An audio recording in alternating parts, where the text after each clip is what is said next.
Haaya akkam jirtu kabajamtoota daawwattoota keenya nageenyi koo kan jaalalaa kan kabajaa bakka jirtanitti isiniif haa ta'u akkam jirtu nagaa keessanii anis nagaa koodha galanni waaqayyoof haa ta'u yeroo darbe egaa waadaa isiniif galeen ture waa'ee hawwii irratti koomentii hedduun keessan barreessitanii hawwii maaf gaggeessitaa biyya maaf deessiftaa haati hawwii fi abbaan hawwii eessa jiru ati kan akkanatti miidhaa jirtu jettanii waan baay'ee dubbachaa turtanii haa ta'u malee haadha hawwii isiniifan fidaa viidiyoodhaan armee hawwii isiniifan fidaa armeen hawwiis immoo maal akkanaa taatu isinitti himeen ture ammas warri hin dhageenye haadha hawwii kun maal akkanaa taatu isiniif ibsitii nagaa gaafadhuuti sana booda waan ta'aasuuf nutu jira. Akkam jirtu fayyaa Sagalee ol keessanii ani obboleettii Boontuun jedhama. Akkasumas immoo obboleettiin koo kuni mucaan kuni baay'ee daa'ima miidhuu otoo hin ta'in mucaan egaa waggaan ishii ja'a ganaa kun faasigaa dhuftuudha. Ammas immoo isheen wanti miidhaa jirtuyyuu hin jiru iddammoo bakka seejju taate wajjiniinis hin qoommatiniiti. Harmee keenya biratti deebitee mucaan yaada naanneffattee waggaan ishiis immoo haasiquu jenneeti malee wanti ishiin miidhas jirtu hin jiru isinitti hin fakkaatinii. Isin jechuun barbaadan yaada koo kan marattaniif sadhanis. Egaa daawwattoota keenya akkuma gaa isiniin jettee yeroo jalqabaaf viidiyoodhaan nama dhuftee miti obboleettii kiyyaadha yeroo ayyaana gannaa dura guyyaa lama dursinee piraankii wayii hojjannee turre ishii wajjiniini viidiyoo sadaffaa ta'ee arfaffaa ta'edha kanaan waan ta'eef obboleettii kooti jechuudha akkuma dheengadda viidiyoo irratti isinii ibsee haati hawwii obboleettii kooti obboleettii koo hangafaa kan walirratti dhalanneedha. Haa ta'u malee egaa waa'ee hawwii irratti baay'een keessan naannoltanii hin dallantanii isinis isinitti fakkaachuu danda'a. Ishuma wajjiniin walii galleeti jalqaba hawwiin bilbila koo na jalaa cabsitee bilbila lafaa rukuttee jechuudha.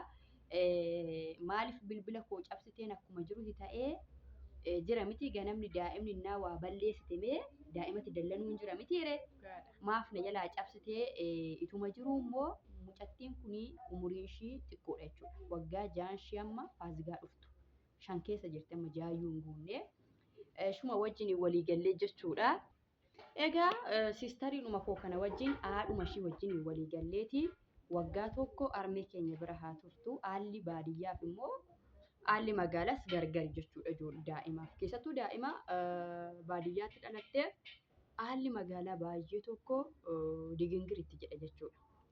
Ishii wajjin waliigallee armee koo bira haa baatu jennee gaggeessine jechuudha. Gaggeesse torbee lamatti jechuudha viidiyoo isinii waraaban ture torbee lamatti miti kan ishiin diddee dhufte. Kunoo siistariin koo kunis guyyaan ani bahee armee koo bira hawwii fidee dhufu dhugaa dubbachuudhaaf ishiitu mana naaf ture jechuudha mana isa kanaa jechuudha. Isinii akka waan amaa yookiin ijoollee godda'uu yookiin haadhormaa egaa waan baay'ee jechaa turtanii haadhormaa ta'uufi miti ituma ta'e mucaa xiqqoo akka kanaatti haadhormaa ta'uun yaan akkasiin jira jedhee yaadu egaa isa immoo dhumaarratti haadha hawwii fi abbaa hawwii bilisummaadha moo si'imoo jedhanii na gaafatan jechuudha. Jedhanii na gaafannaananii ifa godheef jechuudha.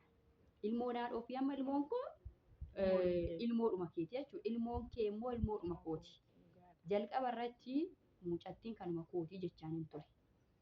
Jiraa nu gaabba'ee ifa nu godhi waan nasaa ifa nu godhi jennaananii egaa jira miti egaa haati kan dhalte si'i waan taateef mucaan kuni kan bilisummaas miti kan koos miti kan obboleettii kiyyaati jedhee immoo deebisnaafini duruma beeknee akkaatii haadhormaa taate duruma beeknee lakkaa mucaan kan keetii miti edaa kanaaf akkasitti taa'anii kun atis fagoo hin jirtu ishiinis jechuudha asuma keessatti magaaluma kana keessa jirti dhuftee hawwii ilaalatan turte iddaawwiin na bira dhuftee fi hawwii yeroo asin dhufinii kam akka caalu isiniif ibsite jechuudha. Hawwiin akka barbaadetti fataa jettee jiraatte rakkoon ishii yeroo biyya baasu sana biyya baasu karoorri jalqaba yaada aanaanneeffattuudha.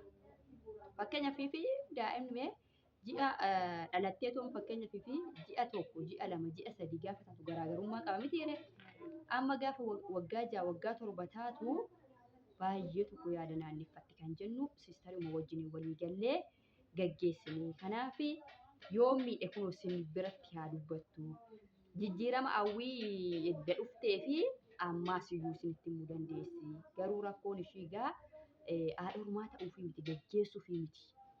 Achitti walumaa gallee haadha keenya bira waggaa tokko teesse sana booda asin deebisaadha jechuudha. Kanaaf egaa isiniif affidaa armee hawwii kanan jedhee waadaa isinii gale armeen hawwii kunooti obboleettii kiyya hangafaatii walirratti dhalannee abbaanis haadhanis tokkumaa orma isinitti fakkaatina mucaanis mucaan immoo baay'ee jaalatu. Mucaa akkasin jaalattan baay'ee tokko bareera argiras garuu immoo wanti isin beekuu qabdan akka dhormaatti nan fudhatina. Ilmoo naadhoo keetii ilmoodhuma keeti. Waanuma fedhe yoo ta'e immoo maal rakkoo qaba. Iddoo ishiin balleessitti samma qonxoxxe maal rakkoo qaba.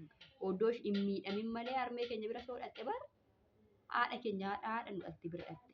Wanni rakkisu hin jiru. Mucaan immoo diddeetii dhuftu torban lama gidduutti diddee siistariitti bilbila arbeen keenya bilbilti anatti bilbilti falli dhufnaanan ufuma kooti tiraanspoortii kanfalee jalqaballee namatu naa baasee dhaqee fide jechuudha. Kanaaf osoo waan haadha ormaa ta'ee osoo waan mucaa kana waanan jibbeeti maafa tiraanspoortii baasee dhaqee armee koo biraa fide.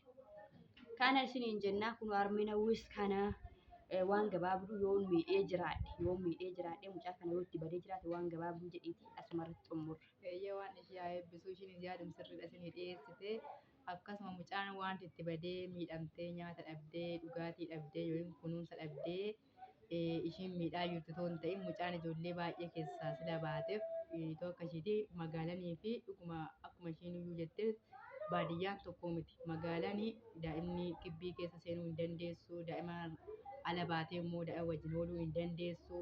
Baadiyyaatti immoo ijoolleen ala ooltii gibbii ala ooltii ganama baate galgala galtii mucaan akka sanaatti daa'imummaadhaaf jettee yaada akkasitti fudhattee argiteetuma immoo haa deebitu gaa ati sammuun kee wajjin hin qoraminii gaafa argitee deebite yaaduma na deebisaa jettii jedheen immoo anis immoo obboleetti dhunkoo sammuu ishii